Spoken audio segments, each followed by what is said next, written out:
we're brothers. We're happy and we're singing and we're colored.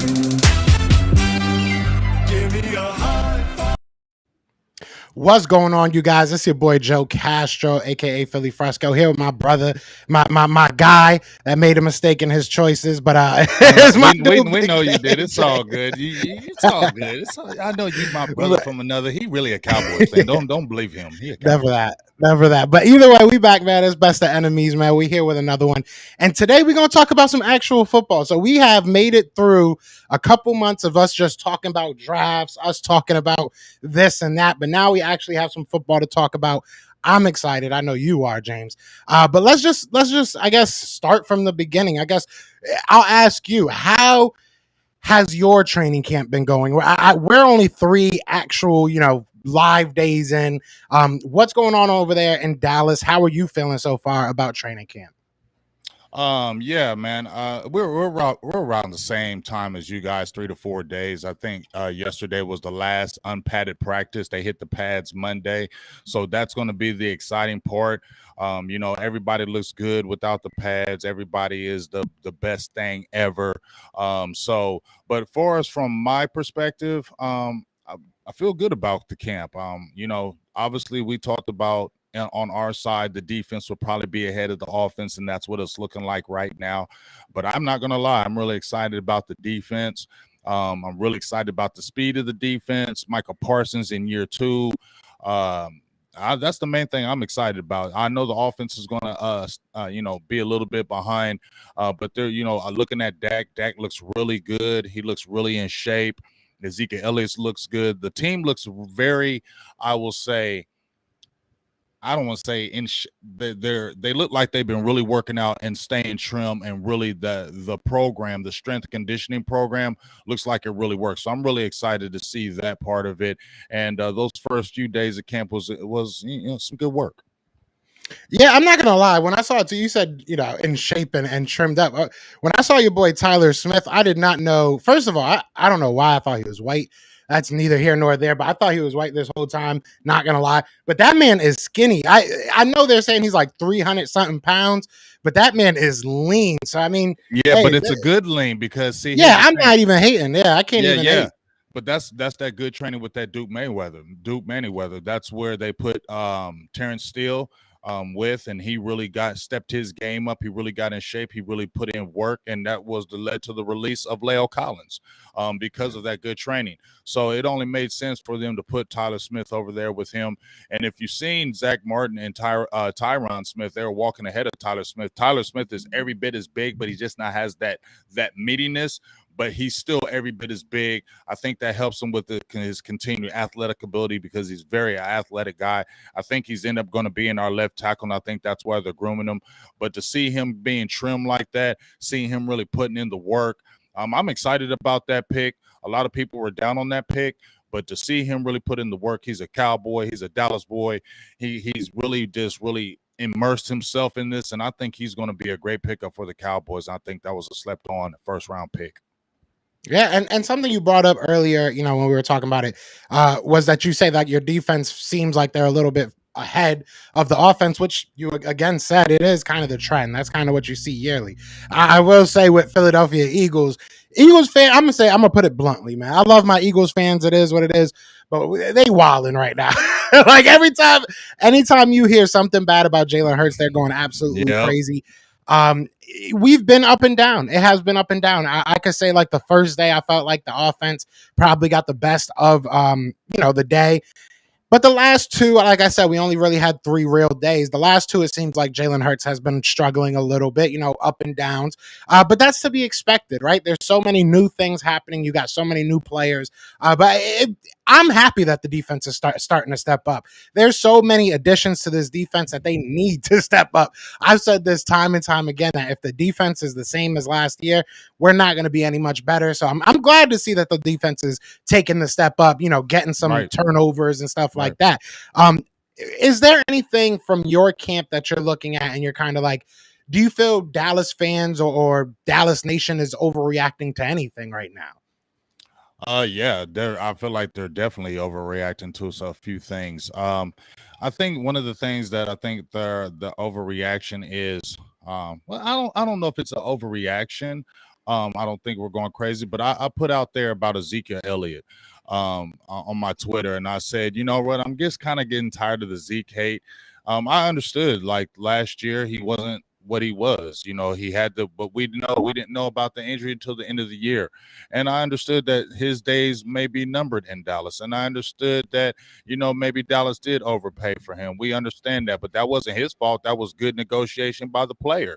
But Yeah. I think the overreaction is that Zeke is washed. I'm tired. Ezekiel Elliott is not washed. He is still a very good back. He's still obviously he probably doesn't have that burst that he had when he came out of Ohio State and those things. But when you watched him at camp, he still has the jump cut. He still has the instinctual move. He still can put you on the ground. He's still a physical guy. He's still got good hands. It's not like he's 32 years old. Ezekiel Elliott still has a lot to give the Dallas Cowboys, and I understand how we want Tony Pollard to get in there. Let's start Tony Pollard. Tony Pollard needs to do this. Tony Pollard needs to do that. Hey, I like Tony Pollard, and I think they will incorporate him. They must, because Kellen Moore was put on blast, so he's got to incorporate Tony Pollard in there. But anybody who's telling me Zeke is washed, y'all have them own feelings. To me, that's overreaction in Cowboys land, and they need to see, and they're going to see, as long as Ezekiel Elliott is healthy and he hasn't been hurt. My dog Mel, what's up? But this was his first last year. Last year was his first year ever really being hurt. You get what I'm saying? He's been a warrior this whole time. This is the first time he's ever been hurt, and he played through it. Now, we understand that probably should have sat him on the bench and let him heal, but he still was a dog, played through it, and still hit 1,000 yards. You know what I'm saying? So I think that's one of the overreactions right there, that Zeke is washed. I think some of the things that we're probably maybe looking at along the offensive line, I don't know if it's an overreaction, but Matt Waletzko, our 5th-round draft pick, he was out with the shoulder injury. We don't know how long. And I think that in my eyes, they need to look at that offensive line, Joe. Josh Ball was drafted out of Marshall last year. He didn't see the field. I need to see, he played a little bit of left tackle, was on the first team. But I think there's a reaction of, we need a veteran offensive lineman in there somehow, some way, to kind of keep the stability going right there. Yeah, and I'm glad you brought up Zeke, because I think, like, on the parallel side, right, on the opposite side, I should say, the Eagles are kind of dealing with that too. I mean, Miles Sanders is not Ezekiel Elliott. Miles Sanders was obviously not drafted the same, spot. He hasn't been asked to be the same thing that Ezekiel Elliott has been asked to be for the Cowboys. But look, Kenneth Gainwell, obviously the guy that we drafted last year, he saw a lion's share of the workload as far as the first 3 practices go. Last practice, I should say, the first 2.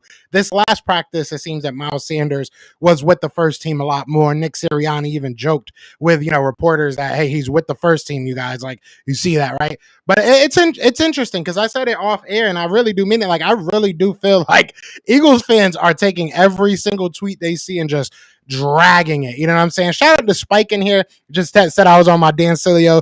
Never that, but but at the end of the day, never that. But at the end of the day, it is very interesting to see how, like, I feel like Eagles fans are really excited about this year, but in the same token, I feel like we're really nervous, because, like, there's no way that you're excited and feel highly about this team, but every time you hear that Jalen Hurts has a bad throw, you blow up and think everybody's lying. Like, that's part of the game. That's just how it's going to happen. There's going to be ups and downs.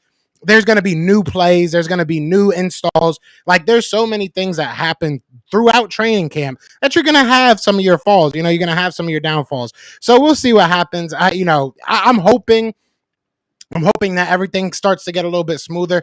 I want to ask you, though, because I have been hearing a lot of, like, comparisons of training camp. How is your training camp being run? Because we aren't going hard, but I think that's because of the NFLPA. So I just kind of want to know, are you guys doing anything out of the box with your training camp, or is that just kind of chatter, or is it kind of just regular, training camps for you guys? Like, what's going on over there as far as how you're running it?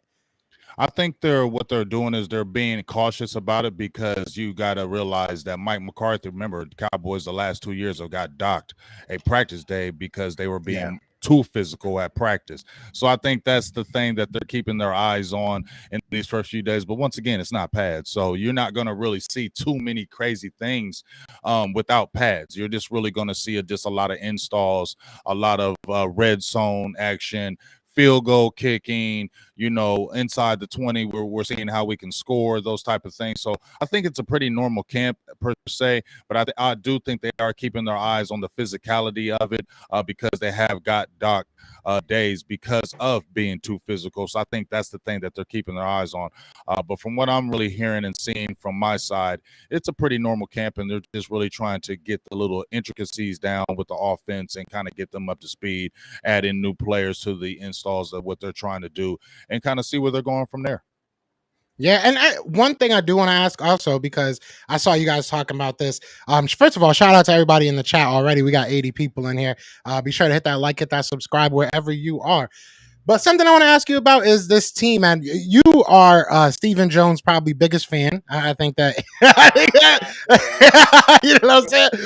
But no, real talk. He talked about how you guys as fans are reacting to the lack of moves, the lack of picking up free agents, whatever you may say, and the way he explained it. Is kind of what you've been saying this whole time, that he's going to be cheap. He's going to see what these young guys can do. Was there any surprises from what he said, or was it kind of like, I expected that on your end? I definitely expected that. I'm not saying I know Stephen Jones, but we've seen his history. We've seen how he operates. We know what he's done. And here's the thing. When he's come out in the media over about 10 years ago, he said it. He said, we're not going to overpay for players. We're not going to do that. We're going to build through the draft. We're going to sign our own, and that's how we're going to do it. And that's the way he has stayed. He has not deviated from that, and he's not going to, from what I've seen. So what he was talking about, I think he just keep on trying to tell Cowboys fans, because Cowboys fans are frustrated, especially what we keep on hearing about and seeing about the Rams and these other teams going out there not worrying about these draft picks, and they're like, hey, we'll worry about those draft picks next year. We're trying to win now, and this is what we're trying to do. I think that this frustrating thing with me is that, like I said, there's nobody over top of a Stephen Jones like you have with Howie. He has a pressure that he has to get things done or he won't have a job. You get what I'm saying? So that's a strong pressure that you always want to bring it in. And there is kind of no patience, as we can say, Joe. You guys can't really have patience over there, because if you don't do it 1, 2, 3 years in a row, you're gone, right, as a general manager. So there's never really any patience. You got to put it together now. But it's a different dynamic over there in Dallas, because there's nobody pushing a Stephen Jones, a Jerry Jones, and telling them to hurry up, or we need to do this. There's nobody firing a Jerry Jones. There's nobody firing a Stephen Jones. So as I said, they can just sit back and say the same thing they always, oh, we're going to build he's always talking about young players. And you know why? And Mike McCarthy even said this. There's a vision that they have with these young players. This is the vision. They're cheap. They don't cost a lot of money. So that's the vision. So we're going to rely on these young guys because they're cheap. So if something goes down, I don't owe a lot of money to these people, and I don't know why he keeps trying to spend this some other kind of way. That's the only way you can spend this. That's why they love the young players. Yes, you want to have young players on your team. We understand that, Joe. But you know the reason why. Well, at least I'm saying we know the reason why you love the young players, Stephen Jones, is because they're cheap. So if something happens with them and you have to get rid of them, it's not hurting you on the salary cap. It's not hurting you on the ultimate plans, and you can reload and get somebody else, especially if a lot of these young players that you're talking about are 4th, 5th, 6th, and undrafted players. As I said before, Joe, God forbid something happened with a CeeDee Lamb, right? But because he didn't really go out and dress, so we're relying on a James Washington who hasn't really done anything. So God forbid a CeeDee Lamb go down, who would be our receivers then? If you have a James Washington, right, and the CeeDee Lamb went down for, like, let's say 4 or 5 games. Now you got a rookie in Jalen Tolbert. You have a guy who we love in practice, TJ Vasher's been stepping up. Simi Fehoko, 5th rounder. You don't even know he's going to make the team. TJ Vasher was undrafted. And a lot of these other guys that you have on the team at the receiving core, yes, you're excited. Oh, he looks good in practice. But they were all undrafted.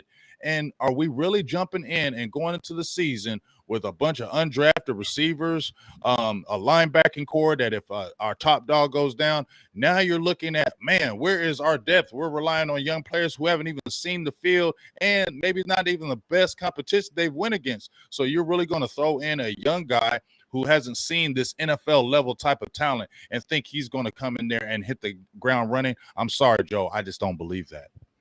Yeah, I mean, look, we've talked about it a lot, and I joked around and talked my junk, but there's a lot of questions in Dallas right now, and there's a lot of questions in Philadelphia. Don't get me wrong, and there's a question that that's in the chat right now, and I want to talk about windows because I think like the Eagles and the Cowboys are in very similar but polar opposite situations when it comes to the GM, where like you have a guy that is just very one way. Like if I wish that Howie Roseman was a little bit, how do I say this?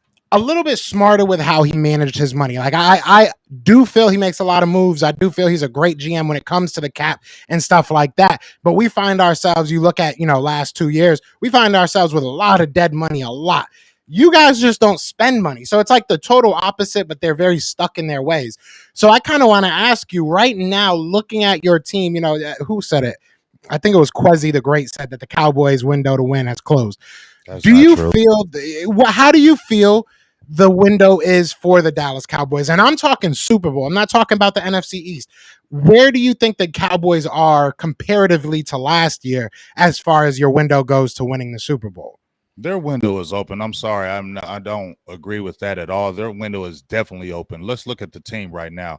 Who did they lose? Okay, we lost Amari Cooper. That was a big loss, okay? But you still have a CeeDee Lamb, and you do have a Michael Gallup coming back eventually. But let's sit there and say CeeDee Lamb, I think he's going to really turn up and go off, okay? You lost Connor Williams. He wasn't a significant player. You lost La'el Collins. La'el Collins is on the PUP over in Cincinnati. Randy Gregory. We like Randy Gregory, but we all thought Randy Gregory was probably going to outprice himself in Dallas anyway. A lot of us were already talking about that. So when you look at who he did replace with, yeah, they weren't no major players. We don't like that. We like to get a big time dog here and there. But when you sit there and say windows closed, I can't believe that. You have a Micah Parsons still. You have a Trevin Diggs still. You still have a CeeDee Lamb. You still have a Dak Prescott. You still have Ezekiel Elliott. You still have a Tony Pollard. You still have a Michael Gallup coming back. Dalton Schultz, he ain't no dog tight end, but he ain't bad. Okay, he was in the top 10 of metrics. You know what I'm saying? Yeah. Your offensive line, Tyron Smith. I understand. I don't listen to Tyron Smith when he says he's the best health of his life. But let's sit there and let's not act like Tyron Smith is a bum. Let's not act like Zach Martin is weak. You get what I'm saying? So Dallas, Jerry Ron Curse had an excellent year. Malik Hooker, who was a top draft pick, he came in there and he played better. Okay, and we still have talent. DeMarcus Lawrence along the defensive line, Osa Ogadazua. So for you, somebody sit there and say Dallas Cowboys window is closed, that's crazy because they still have the potential to win the East. I still picked them. If you look at the NFC as a whole, where we talking about the NFC is so freaking dominant that there's a repeat team in the Rams. I'm not saying they're automatic repeat. The window is the NFC to me. Is still wide open, Joe. I feel like there is nobody that is dominant in the NFC, so there is definitely a window. The problem is, like I said, Joe, I don't care about the regular season with Dallas no more. Okay, we got the talent to win 10 games every year, for real. They got the talent to win it 10 games every year, but nobody cares about the regular season. It's about the playoffs, winning consecutive playoff games and getting to that ultimate prize. So there's definitely a window still open with the Cowboys, but are they going to get through it? That is the question. Yeah, look, I'm not gonna talk junk because it is what it is. I do agree with a lot of what you said. I do, on the other hand, though, feel like the Eagles' door is now starting to open. I think that this year is like a possibility they might bust through that door. I'm not, one to say that this is a Super Bowl year or bust. I want to see a playoff win. I think that's where I'm at with this team. But I think that they're on the verge of busting through that door. Whereas I feel like the Cowboys, their door is starting to close. It might not be totally closed, and I understand that you still have some youth on that team. You still have a decent head coach. You still have Dak. You still have some good players. Micah Parsons, like you said, Trayvon Diggs. So how are you saying our window? How are you saying our because I feel like you guys are at the point that if Dak Prescott doesn't do something in the playoffs, you're probably going to be looking at another coach. You're probably going to be doubting what Dak Prescott is. I feel like you guys are another first round exit from imploding your team. That's realistically where I feel. That's how I feel about you guys. That's realistic. I can say that's realistic. So I feel like saying like I said, I'm not saying that their window's closed or their door's closed. It might be closing, I'm not saying Exactly. it's closed, but yes, I will. I didn't mean to cut you off on that, Joe, but No, I no, you will good. agree with you with that opinion of that. If Mike McCarthy doesn't get it done, but here's the thing with that though. I'll bounce off of that too, Joe. If Mike McCarthy doesn't get it done, there's a dude named Sean Payton out there, bro. Yeah, Okay, facts. so when we say the window might be closed, when dude was saying that, that's not true. When you say it could be closing, yes, but as I said before, Jerry Jones is 80 years old now, right?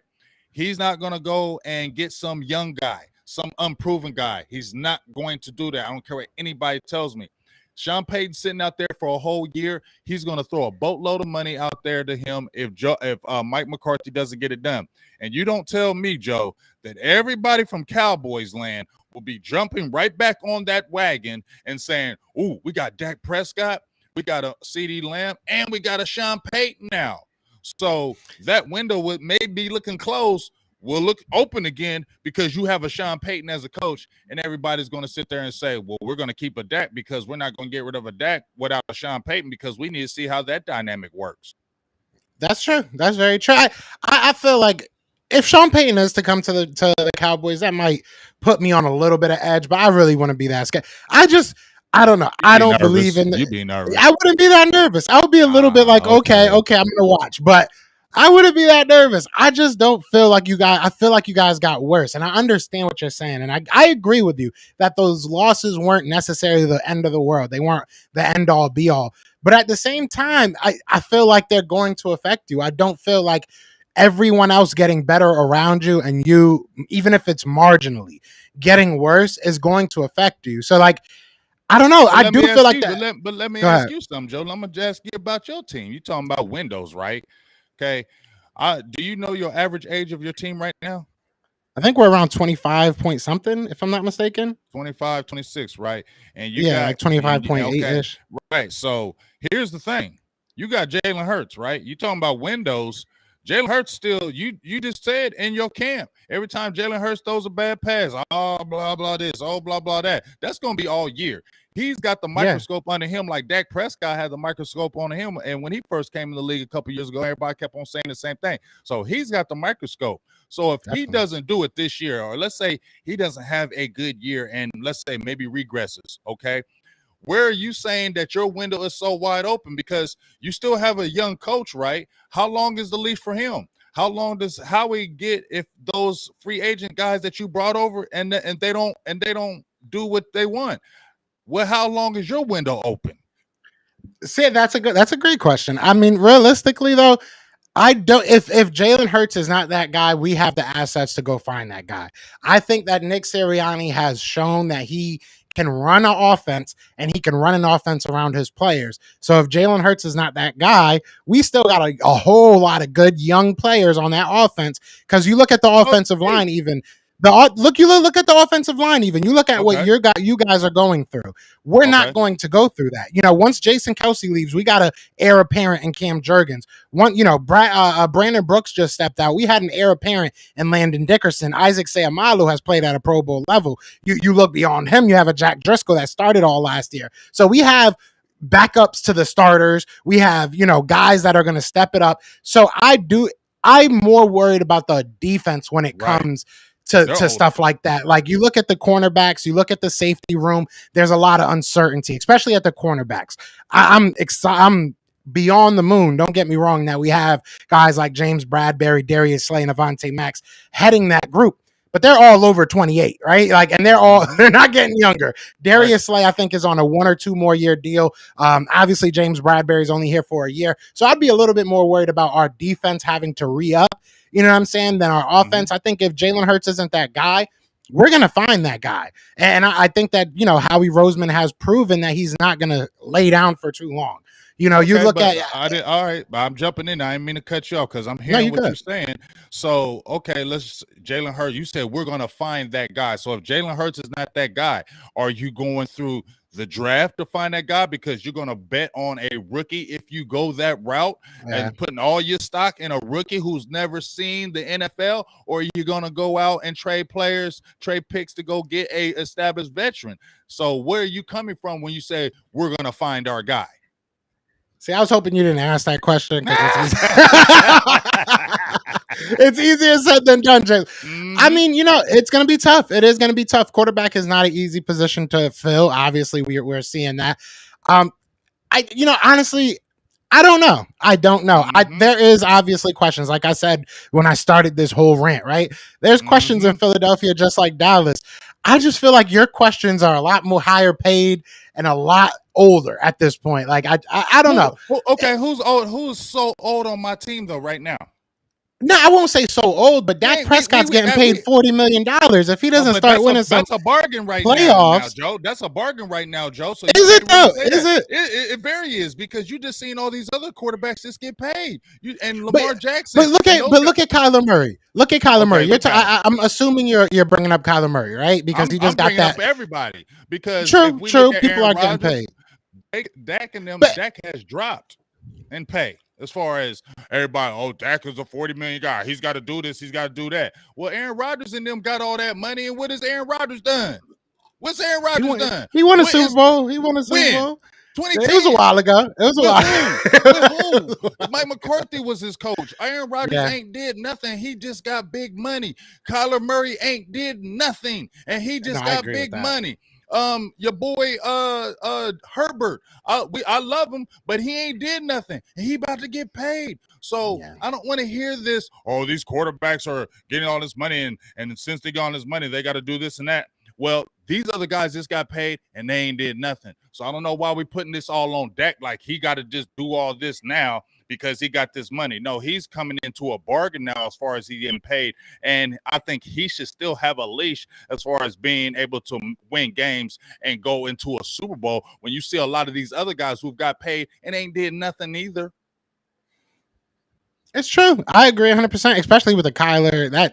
That contract was the dumbest contract, and it kind of ruined. Because now I'm asking myself, it's like, do you? And I want to ask you this, and I want to ask everybody in the. First, I'm going to ask two questions. I'm going to ask you a different question, but I'm going to ask the chat. We got 150 people in here. Shout out to everybody in here. Be Shout sure out to hit the like, everybody. hit the subscribe. I want to ask everybody in the chat because I know we have a pretty good split of Cowboys and Eagles fans. Do you think that Prescott's contract right now is a bargain, overpaid, underpaid? I want to know what the chat thinks. But the question I have for you, James, I was talking about this to the Eagles fans and Eagles community. Would it be smart of Howie Roseman and company to throw a number at Jalen Hurts right now? And say, listen, you want to take 30 a year and we'll sign you for 3 years and try and build around you because that's a big deal for us right now? Or is it like you wait and if you got to pay him 45, 50, you got to pay him 45, 50? Because I'm a little bit nervous that we have a really good team, right? We have a really good team. If we go out there, win a playoff game, now Jalen Hurts is acting like it was him. He's going to get 45 mil. Then we can't build around him because that's what he needs is a great team. So how would you feel about that? Like, kind of put yourself in my shoes for a Ooh, second. that's tough. That's tough right there because you're hedging. You know what I'm saying? You're Yeah, hedging and the hedge because, like you said, you have those draft picks that you put away just in case. He didn't do it, but once again, you're banking on something that's not a reality yet, and you've never seen it. So part of me, more part of me says throw a number at Jalen Hurts right now. So you yeah, can go ahead and get him in there and say, hey, we got some confidence in you. We'll throw a 3-year deal. We believe in you enough to put you on a short-term deal. We like our team right now. And I would do it like where they do it, when they sign these shorter term deals or when they sign these 4 or 5-year deals, they're really like a 2 or 3-year deal. And yeah. after a couple of years, we can just cut you and we don't catch the loss and we can kind of move on. I feel like that's the kind of deal I will come with Hurts, where it will be more like a 2-year deal. Even more, you see it as a 4 or 5. It'd be more like a 2-year deal where you got 2 years to really show us, and after that, we can just cut you and move on, and we're done. Yeah, that's kind of where I'm at. And people are saying, what has Jalen done for 30 mil? What has Kyler done for 50 or You 45 or feel whatever the heck me? he's Kyler getting? Like ain't that, did that's nothing. my thing. Yeah, it's like And I these quarterbacks, understand. and you heard Pat Mahomes where he said the next guy is going to be up no matter what. This is the way the quarterback market goes. So that's just the Yeah. way it is. So if you have a decent year as a quarterback and you're a high pick, you're getting paid. Yeah. And it like you said, you're hedging your bets. It's almost smarter to be like, all right, we'll save 10 to $15 million over the next 2 years. If we just say, because you could even say to him, he has 2 more years if you count this year, right? He has 2 more years. If you say to him, listen, we'll extend you 2 more years on top of your 2 years, right? We'll give you a little pay bump next year or a bunch of incentives next year if you can do this, that, and the third. Right. I wouldn't be mad at that. Like I could live with that because, like you said, you're going to go get a rookie. You're going to get a guy that doesn't know the NFL. He's going to be it's going to be a learning curve. There's going to be a process there. Or you're going to give up a bunch of stuff for the future for a guy that's going to be here for 2-3 years. Right. And we were sitting there before this offseason. So I get nervous that he's going to have a decent season and then we're going to overpay him by way, way too much. So that's the only thing that worries me. But you're 100% right, especially to bring up the Kyler and everything, because these contracts are ridiculous. And you see how much chances these guys get. You look at people like Baker, you look at people like Sam Darnold, people like Carson, you can even throw in there, that are just getting chance after chance after chance. Because I feel like I don't know if the quarterback position is getting more complicated or the prospects are getting worse.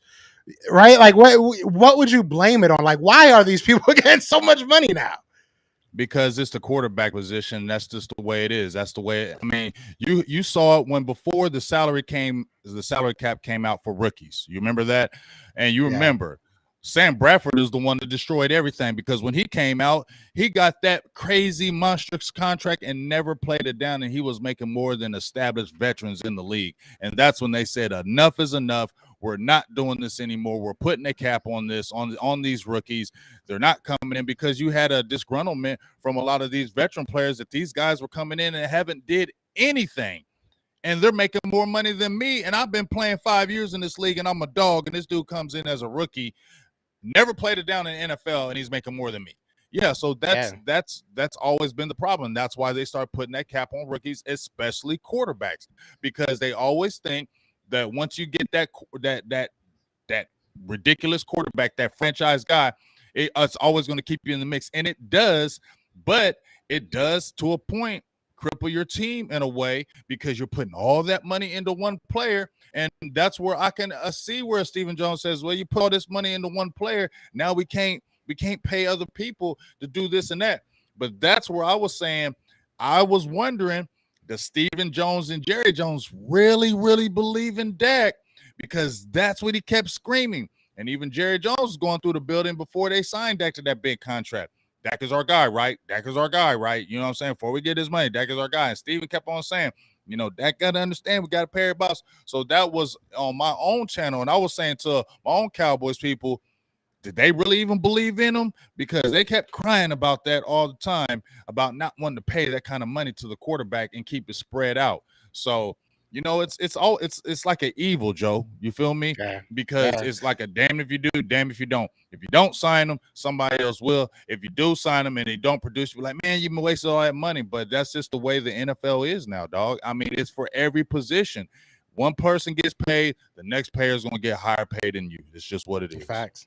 Yeah, it's always keeping up with the Joneses, right? Yeah, you got to see what your neighbor is getting to make sure. But the Spike 23 brings up a good point talking about the college game, saying that it's strictly RPOs.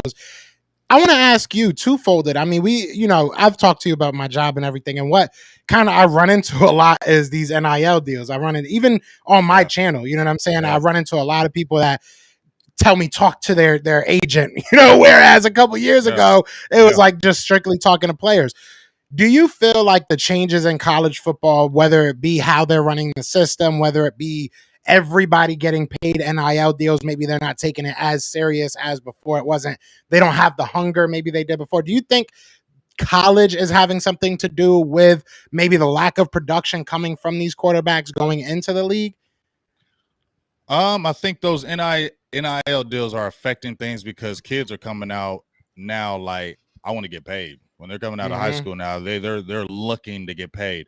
I don't know if it's really messing things up, but I could look at it this way. Because these kids are getting paid now, they're working harder in high school. So I don't know if that's true. College is really messing everything up, because now, let's think about this, Joe. When you're coming out of high school now, you were never thinking about getting paid, right? Now you're going into college out of high school thinking I can get paid.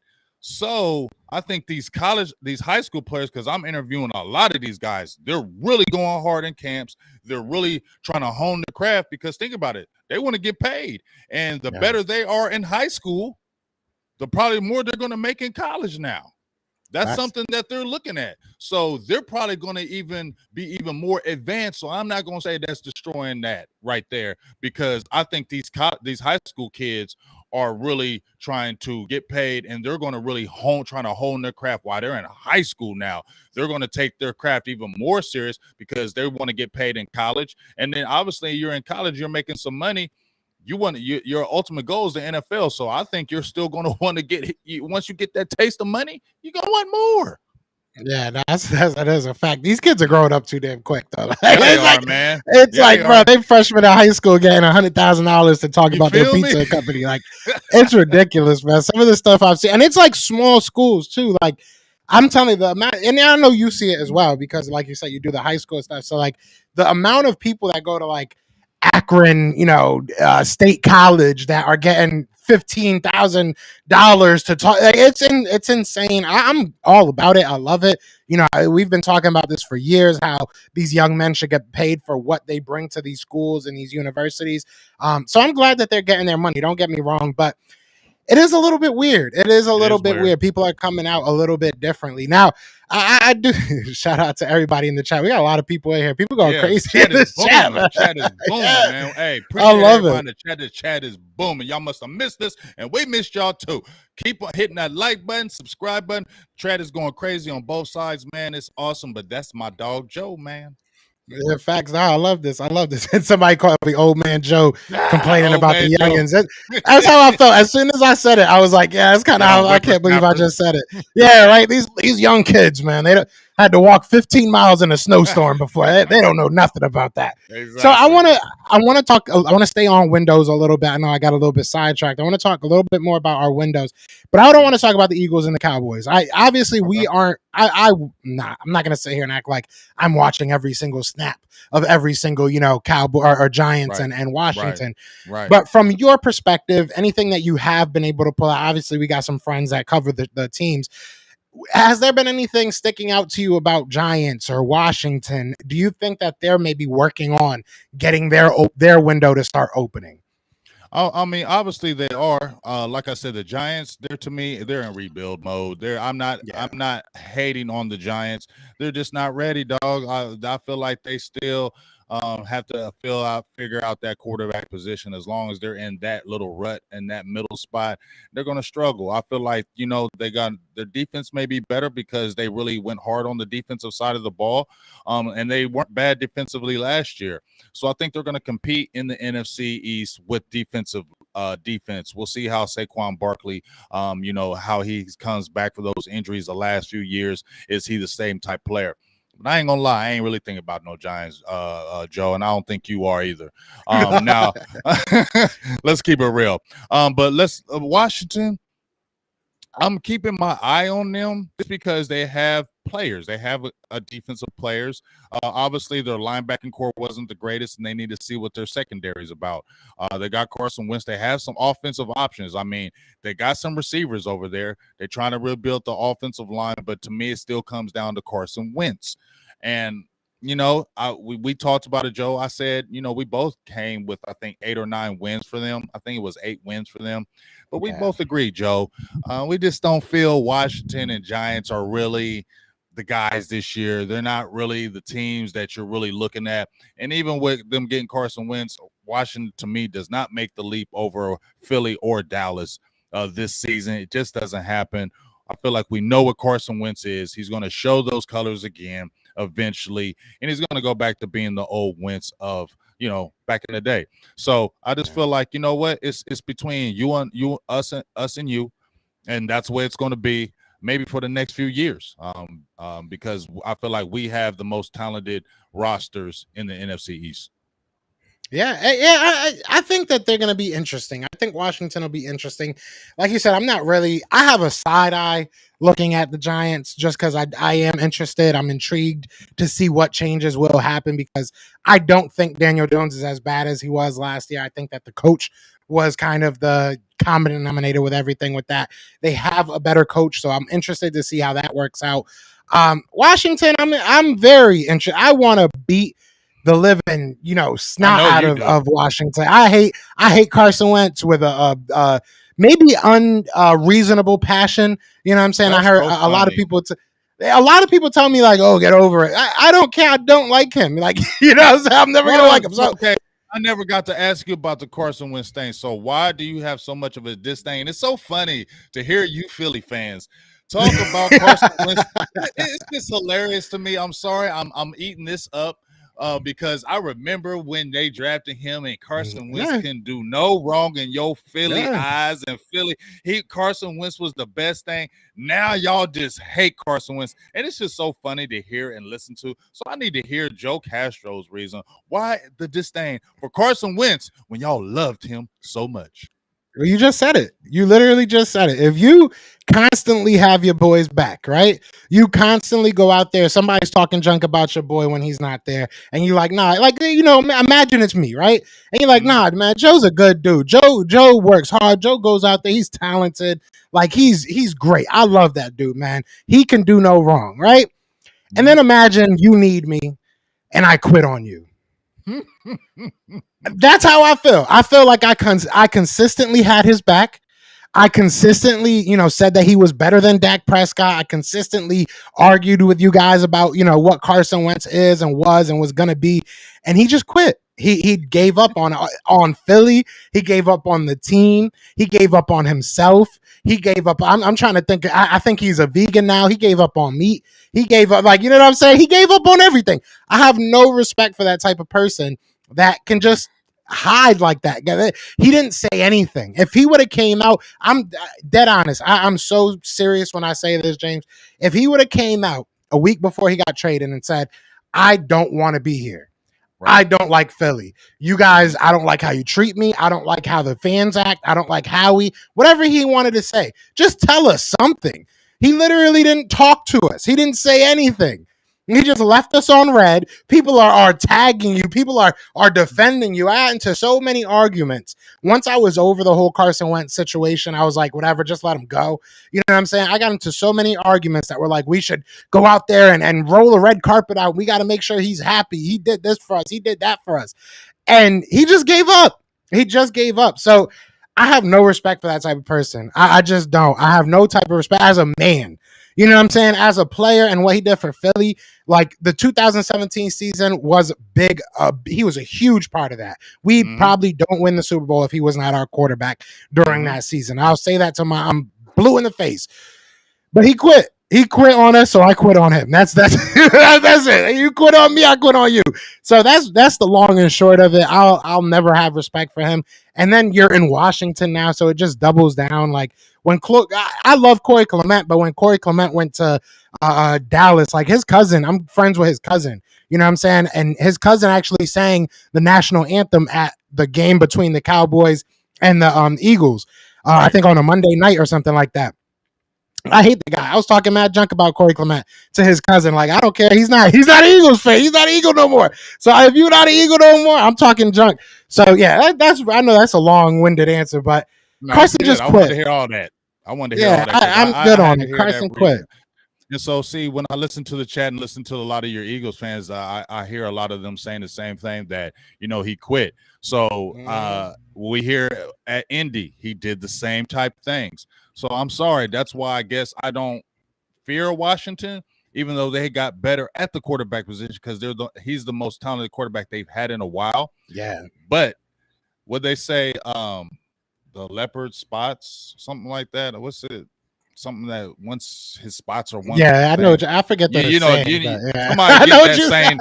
Somebody get that daggone saying in the Yeah, chat. somebody pick But that up. once he had them spots, that's what he is. So I ain't worried about no Carson Wentz. I know he probably gonna make the Washington Commanders a little better. They won 7 games. Like I said, they may win 8. One more game, maybe 2 more games. But Carson Wentz is what he is. I don't trip off no Carson Wentz no more. When I first saw Carson Wentz at Philly, I was like, yeah, this dude could be a dog. He has the talent. But mentals is everything, especially at the quarterback position. And I'm sorry, unless he just super changed, and I don't believe it, it's going to happen the same way it did in those other two stops. Will Washington as well. Facts. And shout out to Eagles fan and everybody that came Shout out there. to you, Boo. Leopards Yeah, don't your change girl their put it spot. through. Yeah. Appreciate So you, shout Boo. out to everybody. We both had somebody in our chat put it up. We got smart Thank you. chats. I love it. I love We it. love y'all. We love y'all. I love it. Yeah. I mean, it's only gonna get more interesting, especially with him, because it's like you said it, you put the nail on the head. Like, he's the most talented guy they've ever had. And I think that me and George talked about this too prior to him going over there. You know, he was like, look, this is the best guy the Washington Commanders have had, so they're excited about that. But again, he's not going to be probably the best in the division. He probably won't even be second best in the division. So it's an improvement for them, but I don't think it's enough. I definitely don't think it's enough. I, again, am not in the situation where I think the Eagles or Eagles fans should be sitting here saying that, oh, Super Bowl or bust, Super Bowl or bust. We just need improvement. You know what I mean? I think the Cowboys are and you tell me if I'm wrong, I think the Cowboys are in a predicament where if they don't at least win a playoff game, I think at the very least win a playoff game, make it to a championship game, hopefully, there's going to be a lot of heads rolling. There's going to be a lot of fingers pointing. He should be gone. And here's what I said. This is what I said, Joe. Not to cut you off on that, but I made a tweet. I made a tweet about this, talking about Mike McCarthy. That if he doesn't win this year, and I had the these people, Joe, the factual police. I made a post and said I believe after 3 years, Jerry starts to want to move on from you. And now, if you look, there wasn't exactly 3 years when he was moving on from guys, but it was a trend. So, of course, the factual police, this guy, he was with them 4.5 years, and this guy was with them 3.75 years. So, really, you're really not right on that. Shut up, you factual police. Be quiet. You know what the hell I was talking about. I was talking about after 3 years, Jerry starts to say, hey, I'm going to get rid of you because you ain't did it, and my time is ticking. So, this is year 3 with Mike McCarthy. So, you just had a year in 2020 where I guess they gave you a pass because it was COVID, but you didn't make the playoffs. That was 2 straight years. You came back 12-5, and we thought this could be a Super Bowl year, only to fall flat on your face, and it was everybody, right? So if you come through this year and you don't do it again, let's say you just get to the playoffs, like you said, and you get eliminated first round again, why are you keeping Mike McCarthy? And it's not that he's a bad coach, but he's not doing it here. The reason why you brought him in here is because he had skins on the wall. You brought him over here to win a Super Bowl. You didn't bring him over here to win 10 games a year. You didn't bring him over here to get to the playoffs. You got him over here to get to a Super Bowl. Championship game, Super Bowls. If he's not accomplishing that, he does not need to be here. So, yes, I will agree. If Dallas does not do it this year with their coach, I don't think Mike McCarthy's there. With Sean Payton sitting in the wings, when there's no salary cap on coaches, you can spend as much as you money with him. And there's been that infinity with Jerry Jones and Sean Payton and the Cowboys ever since he left when they had Romo. So it just makes sense if you want a box office guy and the Cowboys want to keep money coming in and their fans not running away, that's a box office guy in Sean Payton because it has so much familiarity. So, yeah, I think that's coming. If Mike McCarthy does not do it, Sean Payton is coming here, in my opinion. Yeah, and I want to talk more about coaches too before we're at 50 minutes. Shout out to everybody. We got 180 people in the chat. Be sure to hit that like, hit that subscribe. I want to talk about coaches. Before we do, shout out to my guy Spike 23s said with the $5 super chat. He says the Eagles made a business decision allowing Wentz to leave like a little ass punk. Oh no, he says leave in the cover of darkness. My bad, I read it wrong. I got dyslexia. But yeah, no, I agree. I agree 100%. I agree 100%, man. I 110% agree with you. I appreciate that $5 super chat.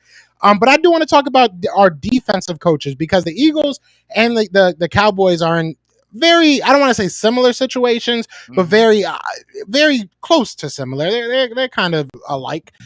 You guys obviously have Dan Quinn, who has worked wonders for your defense, right? He's done very well for you guys. Last year, he was a guy that was talked about maybe going back to being a head coach. But obviously, with Sean Payton being a guy that's, on outside the window, looking inside the gym, waiting for his time to be called in at this point. If I say that because Jonathan Gannon on our side, defensive coordinator, if he has a good year, most likely he's gone. If he has a bad year, most likely he's gone. So I say that to say this: are the Eagles and the Cowboys, possibly both teams, if you do go get a Sean Payton, would you be trying to keep Dan Quinn? Would you be moving Hell on from Dan yeah. Quinn? But do Hell you think yes. Sean Payton would be one? Like, would that be his decision? And see, that's the key. That's the key. Because when Mike McCarthy came over, they got rid of everybody else, right? But who did the Cowboys make sure he kept? Kellen Moore, because that was their guy, their boy wonder, raising them up just like Jason Garrett. If you look at the situation, the way Garrett came in, it's almost eerily similar how Kellen Moore came in. So yes, they were probably thinking this is still our boy wonder. We're still trying to build up in the program. Kellen Moore is only 33 years old, dog. He took over as offensive coordinator at 30. So he's still young in the game. So I felt like they were still trying to raise him up to be the next head coach. I said as soon as he came the offensive coordinator, he was going to be the next coach. But here's the thing. With all that stuff that happened this past season and with, the Kurt Warners, those guys putting the Kellen Moores on blast, and we got to see the last couple of years, and the Cowboys, people from my Cowboys community have brought this up. Shout out to them. The last couple of years, people been interviewing Kellen Moore, and he ain't got a job. Okay? Yeah. So I don't think he becomes the head coach now because I just feel like Kellen Moore can't lead men. And I just don't feel like people are going to lead. I just feel like that's why when they were talking about with Jacksonville, that would have been an absolute train wreck if you moved on from Urban Meyer to go to a Kellen Moore. He's not a leader of men. I'm sorry. I just don't believe Kellen Moore is a leader of men. I believe he has a good offensive mind, but he's not a leader of men. So I just don't see Kellen Moore being a head coach right there. So I eliminated him right now. Dan Quinn, I feel like, yes, he does come back because you already had Jerry Jones flirting with Dan Quinn possibly being a head coach. He started flirting with that idea and talking about it, okay? And you got to see what he's done to the Dallas Cowboys and turning them around, and he didn't take those offers last year. Jerry Jones and Stephen Jones are going to be like, Sean Payton, you come here, you got to keep Dan Quinn because our defense is still doggish with him. Micah Parsons loves him. That's the key. Micah Parsons is our animal right now. He's in love with a Dan Quinn. You understand? Micah Parsons has a lot of pull. I say he becoming the face of the Cowboys, right? So that wouldn't make any sense to me if you brought in a Sean Payton after getting rid of a Mike McCarthy to move on from a Dan Quinn when you have those things established. And I'm going to tell you right now, Sean Payton ain't going to have no say in that, especially if the defense goes ham again this year. He ain't going to have no say on that if he's brought in. Now, what if Sean Payton doesn't want to come back? Is he like? Would you think Dan Quinn might be? Then I think Dan Quinn could be the next head coach of the Dallas Cowboys. If Sean Payton, if they don't get Sean Payton, then I think Dan Quinn could be the next head coach because, like I said, I don't see Kellen Moore being the leader of men. I feel like things were given to him. I just don't feel like he's a leader like that. Man, even when he's talking to Dak was your guy. Dak trumped you. You feel what I'm saying? So you feel what I'm saying? Dan Quinn has done it, right? Dan Quinn has been a coach in the NFL. He was a head coach of the Atlanta Falcons. He went to a Super Bowl. No matter what anybody says about them losing that Super Bowl in the Patriots, he took the team to the Super Bowl, okay? So that's going to weigh heavily to me in Jerry's mind if he doesn't get a Sean Payton to say, well, I'll keep Dan Quinn because look what our defense did 2 years in a row. He was a head coach. He went to a Super Bowl. So I'm going to take that rather than the unknown of a Kellen Moore. That's what Jerry's going to go with because he's going to say, I'm 80 years old. Yeah, that's true. And it's crazy how underappreciated I feel like Super Bowls are now, man. We freaking fired a guy that won us a Super Bowl. You guys got lucky and got a guy that, got a team to a Super Bowl and they just all hate him for some reason. But you have a $5 super chat if you wanted to read that, brother. I think that's yours. I think that's yours. Yeah, that's from your side. Okay. Well, let me get this. Is it the $4.99 holla? The $4.99. Okay, $4.99 holla for Mr. Vincent Wright. Says, Joe, we talk a lot about Jalen, but are we not talking about the main factor last year? The defense was the issue before Jalen's inconsistency. Talk about that, Joe. Oh no, yeah, the defense sucked. I've said this a lot. I've said this a lot, and I'll keep saying shout out to Vincent. I appreciate the question. Look, man, if our defense, I've said this, if the Eagles' offense is the exact same as last year, if Jalen Hurts makes no improvement, we should still be a better team because you look at the additions we did on this defense. You look at the players that we have on this defense. Our defense was atrocious last year. I will say this. I had my guy Jimmy Smith on here, and he was kind of breaking down the numbers of the defense, which helped a lot. I'm not gonna lie, it kind of brought up a lot that I didn't realize. But we were like 11th in total yards allowed.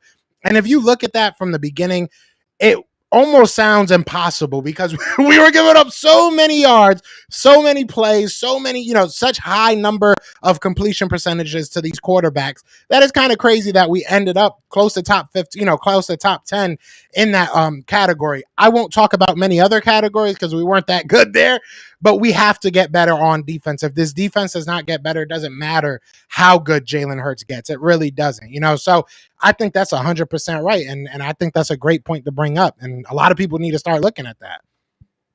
Yeah. Well, we're gonna see, because like I said, let me give shout out to, I don't mess with you Eagles like that, but it's been a thing that was trending around the internet. Shout out to Jordan Davis for hitting them high notes and going ham. Yeah. I give him a lot of love on that, because I know that's a lot of pressure for them rookies, and a lot of them flop what they singing. But actually, Jordan Davis was blowing on that. And Mary Jane. Yeah, and people don't know that song. I'm just glad that he put a whole bunch of youth onto some Rick James. That's what what I'm saying. That's what we need in this world. A little bit more Rick James. so I said that song choice. I'm Rick James. Yeah. I love it. It was awesome. I love this time of camp, man. This is just when everybody has fun. You know what I'm saying? Like, that's all you're supposed to do. Just go out there, get to know your team, get to know, your squad, your staff, and everything, and you figure it out from there, man. Because I got some Eagles questions though.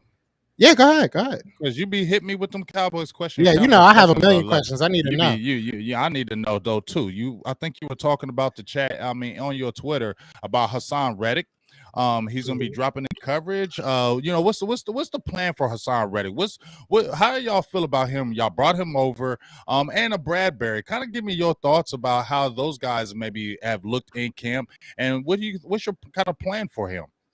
Those right now, James Bradbury, I've heard nothing but good things about Bradbury. Playing his role. As far as Hassan Reddick goes, it's been it's been trending because people, and I don't want to say this in a harsh way, because I feel like sometimes people say this like in a disrespectful way and it doesn't get the point across. And I don't want people to think that I'm calling them stupid, because I'm not. But I think we allow negativity to kind of overshadow a lot of things. So, and how does that relate to Hassan Reddick? Hassan Reddick is obviously a very good, if not great, pass rusher, right? We know that. He got his stones the last couple years being a great pass rusher. I think around 23 sacks over the past 2 years. Amazing. That's what we want him to do most of the time. But there's like 70, 80 defensive plays in a game. He is not going to be rushing 70, 80 times a game. That's just not what he's going to do. He has the ability to, play in pass coverage. And at times, that's what he's going to be asked to do. There has been a lot of times in these training camps where he has dropped back. My biggest thing and my whole point of making that tweet was, don't get surprised when that happens. Don't get upset when that happens. If it's a consistent thing where you're seeing, every single play he's dropping back in coverage, then I'm going to look at John Gannon and be like, what's going on, brother? Come on. Like, be a little bit smarter. But it's going to happen. You know what I'm saying? It's going to happen. He's going to drop back. There's so many different players at that linebacking position that Hassan Reddick is going to be let loose, and there's going to be plays that he might be lined up to rush, and that he just says, maybe I should drop back. We're going to let him go wild. You know what I'm saying? I think that's the whole thing. And he's even said in his, interviews that he feels confident in his ability to drop back and play pass coverage. So I'm not saying that that's what you're going to see mainly, and I don't think that you should see that, and obviously I don't think you will, but I do believe that he's going to be asked to do that. He is a linebacker. At the end of the day, he's not just a defensive end. He's a pass rusher, and I get that, but he's gonna drop back. So I realistically just said that because I know people are going to bug out. because people already are bugging out about him dropping back. It's part of the position. It just is. You look at how our linebacking core is going. You look at the secondary, the James Bradbury edition, stuff like that. We're going to ask everybody to do stuff. Like, they're not going to be one dimensional. That's just not what our defense is. You look at even last year, we asked people like Fletcher Cox to drop back. Obviously, he didn't like it. He probably won't do that again. But we're going to try every different type of, formation, every different type of variety of a play to try and see what's best, man. We have so many unique type of talent. So Hassan Reddick, I think, is going to still be our main pass rush. Don't get me wrong. I still expect him to get over, double-digit sacks. But he's going to pass rush. I mean, he's going to pass cover. Like, that's just what he's going to do. It was more so me just trying to tell people to calm the heck down, because it's like, I'll tell you, people are bugging out over every little thing that they see at training camp, and it just really isn't that big of a deal. So that's really what I was trying to say with that. You know what I'm saying? And now let me ask you a couple more things on one thing in particular. Yeah. You were talking about your coach. He was the offensive guy, and he's turning the play calling over to someone else. I don't actually know the coordinator. But going into this season, are you guys going to feel, from your perspective, you got the A.J. Brown, Devontae Smith is in there, your receiving core good. I can't lie about that. Are you guys going to be a 50-50 split, or are you going to be more pass dominant now and put really the onus on the Jalen Hurts, because now you got the A.J. Browns. Now you Devontae Smith is in his second year. Your receiving core, you got your tight end, Goddard. Where do you feel that you're going to be that on that aspect on the offensive side, attacking the ball? And then as far as A.J. Brown, he's obviously brought over to be the guy. Give me your kind of thoughts on what his numbers may look like from afar, in your opinion. That's a great question, and one that I've been trying to kind of figure out all offseason is what this offense is going to look like, because it comes down to, what Jalen Hurts can do to a certain extent, and I'm not going to sit here and act like you can't get better at certain things, but what Jalen Hurts' strengths are. What this offense's strengths were last year. You look at how Shane Steichen called the plays, and there was a lot of chatter, that I don't know exact week that it happened, but there was a lot of chatter that Shane Steichen took over the play calling last year towards the end of the year, towards like the last 8 games is what I'm hearing. But you look at all that, you start adding all that up, it seems like it makes sense to just continue to be that running team and get the ball into the hands of your playmakers, a A.J. Brown, a Quez Watkins, a Devontae Smith, a Dallas Goedert. You look at our screen game last year, and realistically over the past couple years, it involves all of our guys, right? So if I had to go out there and like actually run this team, I would still say let's do like at least 55 run, a good 45% of it pass, and just try and wear down defenses. But then the idea that you have to see what Jalen Hurts is as a passer is a real, question. That's a real idea. That's a real thing that you have to figure out. So I wouldn't be surprised if they try to press a little bit. And you look at the beginning of last year even, and we threw the ball more than I've ever seen the Eagles throw the ball. So, and that's even without knowing what Jalen Hurts was. So I don't know. And I know that's a cop out, but I really don't know what their mindset is going to be, because they could see some stuff in the camp that they're like, hey, Jalen's ready to be that guy that throws the ball 30 plus times. But if I'm going off of what it looks like, going off of the optics of, everything that's happened so far, I would say at least like 55% still run, and then 45% pass. A.J. Brown is going to be very, very interesting, because A.J. Brown is going to be that number one guy most likely, but you still got a Devontae Smith. You still got a number one running game. You still got a Quez Watkins. You still have a Dallas Goedert. You still have a quarterback that likes to run the ball. That's going to be really interesting. I personally think he's going to be around like 60, maybe 65 catches. I think he'll be just over 1,000 yards. I think he'll maybe just under double digit, touchdowns. I don't think he's going to go out there and have a Cooper Kupp type season, because we're not a Rams type offense. You know what I'm saying? So I think he'll do well. I think it won't be like, oh my God, we have the best wide receiver in the world. But I think that his numbers won't tell the full story. I think the game, and I think this with the whole Eagles team, the numbers will tell a part of the story, but the real story is the game inside the game. You know what I'm saying? You want to see the improvement throughout the year. You want to see AJ Brown realize that, hey, Jalen Hurts is in trouble. Let me break off my route and get open for my quarterback. Those type of things are going to be huge. Not necessarily that, hey, he just got a 90-yard touchdown. That's cool. Don't get me wrong, but those are going to be few and far between. My thing that I'm looking at is how much are you going to help my quarterback grow? You know what I'm saying? So I think that's where his impact will be. Numbers wise, I think he'll be good. I think he'll be in that top 15 range. I don't think it'll be anything insane. Just because of the way the defense runs. That's the offense, runs. So that's really what I'm thinking with them. Okay. That's good stuff to hear because I was kind of maybe in the back of my mind thinking that, but like I said, everybody's been hyping up the AJ Brown thing. So I was just getting your perspective of how that offense is really going to attack teams this year, or is it kind of going to be like, okay, yeah, this is a team that kind of weak. Secondary will attack them in the, we're going to attack them in the air, or we just going to say, hey, doesn't matter if they're weak in the secondary or not. We're going to run this ball. We're going to protect Jalen Hurts, and then when we see those opportunities, we'll let them take them. So that's kind of where I was trying to get my gauge of how y'all feeling with the offense and how you'll be attacking defenses of this season. Yeah, we have to win. We have to be a better team, right? Like we're not gonna go out there, and I'm not talking junk about Jalen. It is what it is. Like I know people are gonna take it as me, like hating on him. I don't think that there's many teams that Jalen Hurts can go out there and just beat them by himself.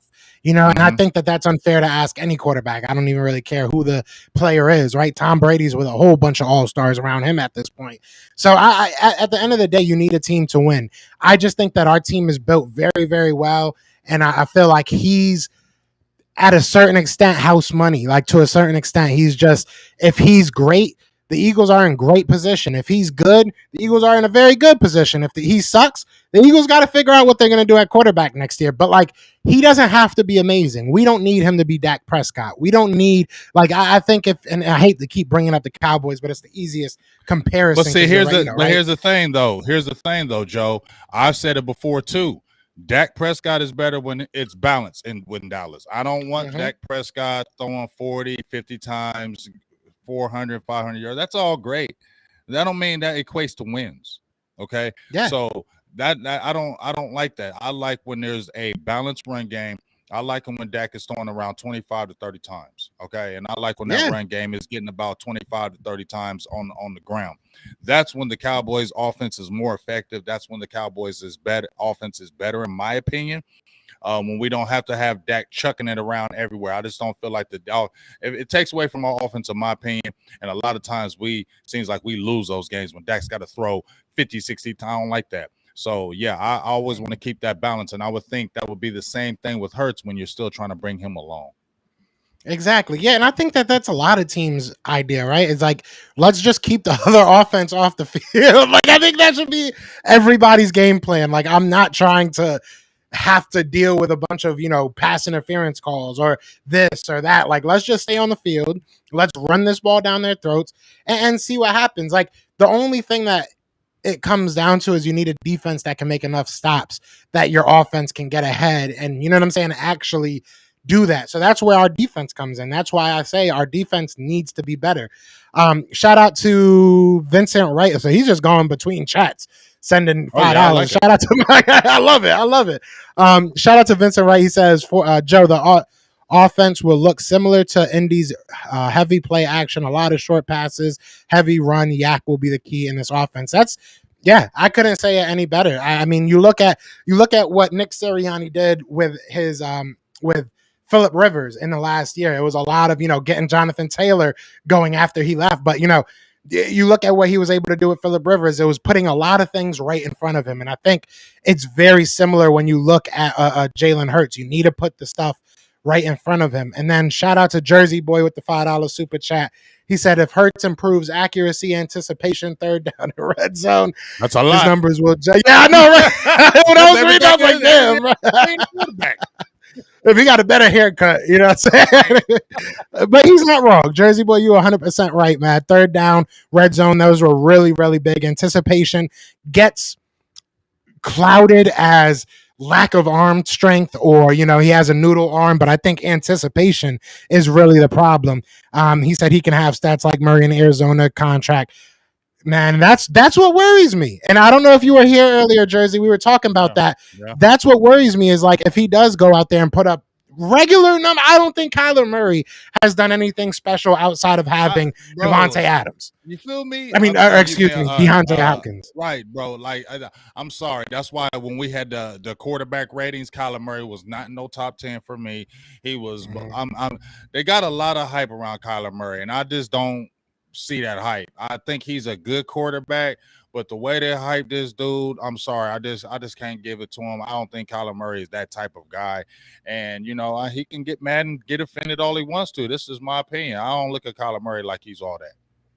Yeah, facts. If you got to tell a grown man to stop playing football, stop playing video games, and it's funny because I forget who I was talking to about this, but he was telling me that there's something out there, with Arizona Cardinal fans, that every time the new Call of Duty dropped, Kyler Murray's stats started dipping over those first couple weeks. Yeah, I was like, I don't know if he's like a big Call of Duty player, but it was hilarious to see the comparison, because it is true. It's as soon as the Call of Duty drops, his numbers just start going down and down and down. It did kind of equate to DeAndre Hopkins getting hurt last year, so I'm sure that had something to do with it. But I just thought it was hilarious. I thought it was awesome. I was like, this kid it's ridiculous, and I'm all about players getting their money. I really am, and I'm sure you're the same way. I'm not hating on no man getting their money, especially not at minority. all. Not at all. Go get your money, not dog. at all. But when you look at our teams, I'm not trying to be paying. I love Jalen, but I'm not paying him $40 million right now. I'm just not. It makes me nervous, man. But either way, man, we've been in here for an hour and 20 minutes. We got 200 people in here between both chats. Be sure to hit that like, hit that subscribe. If you're on my channel, definitely go on over to my brother James' channel. Hit that like, hit that subscribe. And likewise, if you're on James, come on over, hit that like and subscribe. We do this every Sunday, and it just feels like it's getting bigger and bigger and bigger every time we do it. So I love it, man. But before we get out of here, man, you got anything you want to say, brother? Oh, just want to say, man, I'm always giving my dog Joe the props, man. Go check out his podcast that he's got getting ready to pop off, man. He's gonna be killing it over there. Please go show him love with that. Is he's done an amazing thing. And I always got to just tell you, Daryl, I love the way we do this, man, and just continue to support this. I was super excited. We missed last week, but it was great because we were able to get some more content built up, and the chat was amazing. I just want to give shout outs to the chat. The chat was amazing today. Chat stays amazing. Let me not say that, but the chat was amazing. You guys were awesome. The feedback, the questions, the comments, you guys are fabulous. So we're getting closer and closer to the season. We'll be talking preseason games, Joe. And then we hit this regular season, man. This is going to be some good uncharted waters that we haven't done before. But this is going to be an exciting thing. The Best of Enemies podcast is hands down one of these top podcasts out there. I don't care what anybody tell me. This is one of the hardest podcasts out there. So please go support this, man. Hit that like button, share all that, because this is going to be even more phenomenal when the season starts. So that's big facts. I'm sorry. That's big facts. Best of Enemies podcast. He created the name too. You see the opening. You gotta love it. Second to none. Check this, man. This is where it's at. Go support this, man, because this thing is gonna be crazy during the season. Yeah, during the season it's gonna be wild. We're gonna have a lot of fun. We're gonna get these guests on. We're gonna have fun, man. That's what we came here to do. If you are part of my channel, if you guys are Eagles fans, tonight we're gonna have a big round table with Mike 500. Run It Back podcast and Tone the Shields at 6. So definitely come through, hang out with me for that. That's going to be a lot of fun. We're going to talk all things Eagles. Me and James will be back next week as usual. That is James. I am Joe. And this has been the Best of Enemies podcast. Peace. Peace.